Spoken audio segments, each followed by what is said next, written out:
So the next thing we did in San Antonio was visit historic Market Square. Market Square is the largest Mexican market outside of Mexico. It's a 3-block outdoor plaza filled with a combination of hundreds of restaurants, shops, handicrafts, fresh produce stands. It is the shopping district that also hosts many of the Hispanic festivals in the area. It reminded me a little bit of Olvera Street in Los Angeles, but I think somewhat bigger. Bigger. Yeah. It was bigger. Olvera Street was bigger once upon a time, but it has kind of shrunk down over the years. It used to be huge. It was massive. But this reminded me more of the old Olvera Street that we used to visit. Yeah. So if you want to get a taste of the Mexican culture in food, in items that you could take away with you, this area is the largest Mexican market in the entire United States. Well worth a visit if you're in town. Yeah, we spent about an hour there. Mm-hmm. And we arrived a little bit late. It was just before the closing time, and some of the sellers had already began to break down and put things away. So we would say get there a little bit earlier than we did. Closing time was... It seemed like close to evening. 6 or something. Yeah, it was evening, like early evening time. The restaurants do stay open for dinners. So they call this El Mercado's shopping district, and it is the largest in the U.S., the largest Mexican market in the U.S. Yeah. Today, we are just outside San Antonio, Texas, visiting the Natural Bridge Caverns. Come and join us. The first thing we did when we were driving outside of San Antonio was we went to the Natural Bridge Caverns. We enjoyed even the drive there. I mean, it was just beautiful landscapes on our travels there. From San Antonio, it took us roughly 45 minutes to get there. Now, I think I recall for these, this is one of the attractions that we ended up getting tickets for before we left. Yes. So I think I had read something about that it can get popular at certain times of the year. We wanted to see this, so we did buy tickets in advance, and so they were timed tickets for a particular day. Yeah. Right, so we planned out our day accordingly. There was a good number of people there while we were there. It wasn't like overly crowded, but there was a good number of people there. Now, if you guys have been standing here over 5,000 years ago, you actually would already be in our cavern system. And that's because this sinkhole used to be the uppermost room of our caverns. Now, as you'll notice, there is no ceiling to that room anymore. That's because it collapsed down inwards due to weathering and erosion. And that's also what left behind this natural bridge you see over here to my right. That's 60 feet long and made out of limestone. Now, we've known about this sinkhole and that natural bridge for quite a long time, since about the early 1900s. However, we didn't find out about the cavern system beneath it until 1960. It was on March 27th of that year that a group of floor cave explorers from St. Mary's University got permission to come down in this sinkhole and look for any caverns under it. And they did find some. They found a 120-foot long crawlway that led them into over 2 miles previously undiscovered cavern system. Now, what they found down there was so amazing that they convinced the landowner, Clara Heidemann, to develop this into a tour so all of you guys could come down and see it. The caverns themselves were amazing to see. So they take you down a pathway. The pathway is a bit of a downhill. It has an incline that might be difficult for some. I believe they have wheelchair access for areas, so you can call them and find out if you do have some kind of disability, are they able to assist you with whatever that disability is. They seem very accommodating. Yeah, I would check into that because I'm not recalling how ADA friendly it was. And once you're down there, you're seeing all the stalactites and stalagmites and all of those cave-type formations formed over probably tens of thousands, hundreds of thousands, millions of years. Yeah. Just incredible to see. It was absolutely incredible. And it was just discovered by, I believe, some people that were foresting in the area, and they just stumbled upon it. And somebody with foresight decided to preserve it. So it's a really, really neat thing to see, very fun, There are some recommendations, when you book your scheduled time, make sure you read all the print, because there's some really good recommendations for when you enter that cave and what you might need, and shoes that you wear and things like that. Yep.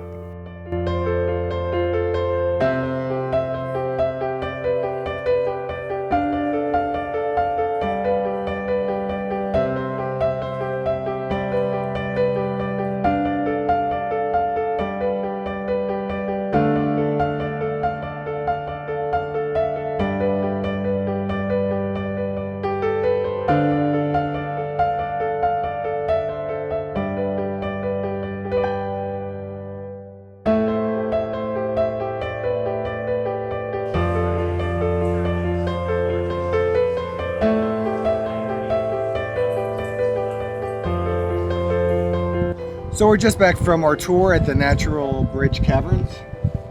Your thoughts? Amazing. Now, we've been to caves before. I do believe that some of these stalactites and stalagmites are the largest I've ever seen. Yeah, for sure. So it was absolutely amazing. Yeah, I thought it was very impressive. Kind of like you said, some of the most impressive cave features that we've seen in the few caves that we've been in. We are here in winter, so the weather outside is cool. That said, it's still, I think, like 99% humidity inside. I don't know what it would feel like on the summer months. I know caves usually have a pretty stable temperature inside. A little bit of drippy in there, so you're going to get a few drops. I mean, nothing significant. We had raincoats with us just in case, but we didn't need to use those. Would say if you come to a place like this, definitely make sure you've got footwear that's going to be stable on wet surfaces and slope. Yeah, and slope surfaces. Tennis shoes or something that grips. Yeah, so ladies, leave the high heels at home, because that ain't going to work here. The whole tour, we took the Discovery Tour, was about an hour, 15 minutes. There's tour guides along the way that explain what you're seeing. And I'd recommend, if you're going to come here, do get your tickets in advance. So this was one of the things that we bought our tickets for before we came out to San Antonio. And there's other attractions in this area too, right in this park area. I would call it a park. Yep. There's some things for kids.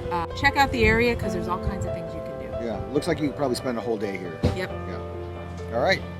And with that, we're on to the next adventure. See you there.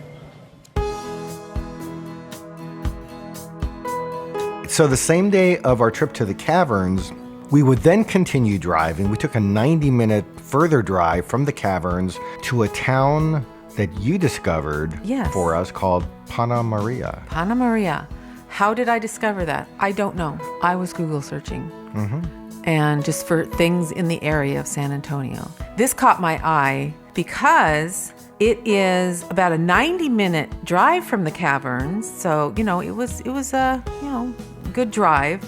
But we were so fascinated because it has an incredible Polish heritage story behind it. Yeah, the oldest Polish immigrant settlement in the United States. I did not know that prior to our trip. No, and I was just like, we have to go. Yep. There's just no doubt that we have to go. So we decided to add this to our day, and we drove out of town. After we were done with the caverns, we decided to take off for the Panna Maria. We didn't even know what we would find. I mean, I had no clue what would actually be there. I knew there was a church there. I knew there was that St. John Paul had visited there when he was Pope. Yeah, I think we knew that's about it. That there wasn't going to be a lot. So we've rolled out to a town about an hour and a half outside of San Antonio called Panna Maria. Apparently the oldest Polish Catholic colony in the U.S. You had read about before we came here that it was like a ghost town of some sorts. So we thought it'd be neat to see. Yeah. And there is a visitor center here, but unfortunately during our visit, it's closed. Because the Polish people celebrate Christmas. Yeah, so which is till January 6th, Epiphany. Yeah, so visitor center is closed until then. Yes. There's a heritage center that I didn't even know was here. It's also closed today. It's new. So if you're interested in coming out to see the oldest Polish colony in the United States, you probably want to do some homework to find out when things are going to be open during your visit. Right. Yep. But we're going to go check out what we can see. Still fun. Yep. Well, I mean, we sometimes just like to head out and see what we're going to see, and this was one of those. We'll just go explore and make the most of whatever we come across. Yeah. So we got there. The town was very, very small. And we're We talking saw small. The church. We're talking like, it felt like 2 blocks by 2 blocks small. Maybe 2 I mean, blocks. Yeah, really it was small. Very small. It had the church, a beautiful church there with a nice heritage site building that they had built, I believe, after Pope John Paul had visited. Yeah. And it was the largest structure in the area. Yeah. It was the biggest thing there. We spent some really quiet time in the church. Yeah, so that was open. Yeah, So the church was open, but the town itself, it did have a little museum, but the museum was closed. I knew it had a museum, but I didn't know it would be closed. And I don't know if it's a museum or a welcome center, a small building Yeah. across the street from the church. They called it a museum. Yeah, but- so this is one of those places, if you're interested to go, you would want to find out in advance what are the opening hours of the museum/welcome center, as well as the larger building that's on the property where the church is, which seemed to be like some kind of hall that was also, I think, museum-like. Yeah, that was at Heritage Center. Yeah, okay, there you go. Yeah. So we thoroughly enjoyed it, and I think it's because we're so immersed in your Polish history that it was an incredible thing for us to see.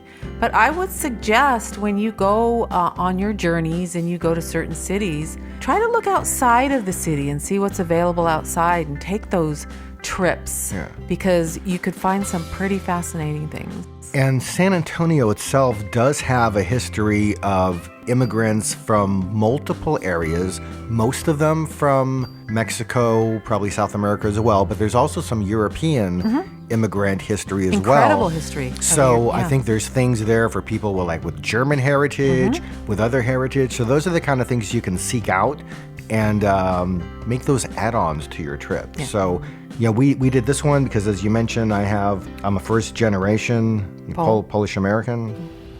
So in front of the church here in Panna Maria is the burial site of Father Leopold Moshigęba, who came to Texas in 1852 as a missionary to Catholics and founded the oldest Polish colony in America December 24th, 1854, and established America's first Polish church here.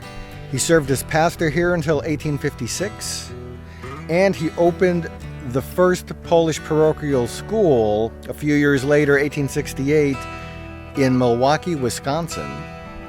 It kind of looks like he started his work here in Texas, in America. And they reinterred him here. His actual grave site is here because his gravestone is on the other side of this marker. His original gravestone. Within a few months, the majority sought homes in other localities in Texas. So they spread out. And, after spending some time in the church and just walking the grounds, we then went to the local cemetery. Yeah. Spent some time walking around that. Cemeteries are also sometimes interesting. Well, Polish cemeteries are very interesting because the cultural background of their cemeteries is you do not let it go to ruin. It is constantly upkept. And when we were in Poland, that was a perfect example of that. I mean, it was absolutely amazing.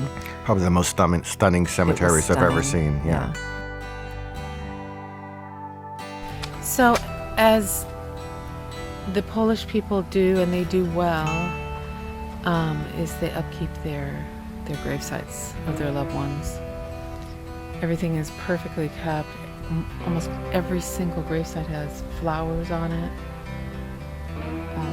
In fact, I don't see one that doesn't. So it keeps the cemetery alive. People are still praying for their dead. It's very Polish. So as the visitor center was closed and we couldn't get inside of it before we departed the town of Panna Maria, we thought we would look up to see if there was a cemetery here. And another way to just see kind of a connection to this community that used to be here, I think in a much bigger population. There's a remnant of it apparently still here. Obviously keeping up the church. There's a school connected to the church as well too. It's a very nice cemetery right on the edge of the town.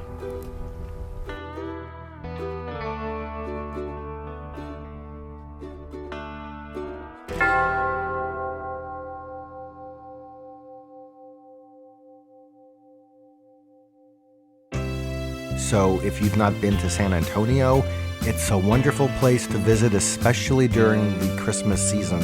So we suggest, consider it for a future winter destination.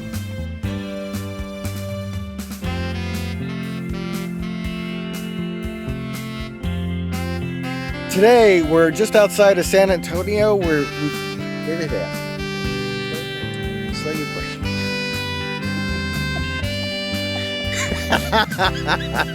Okay. Today, we're just outside. Okay, I think I got it. Today, we're... I got the giggles. You want to try? Today, we're... Okay, no, I can do it. I can do it. Sure. Today, we're just outside San Antonio, Texas. I can't do it.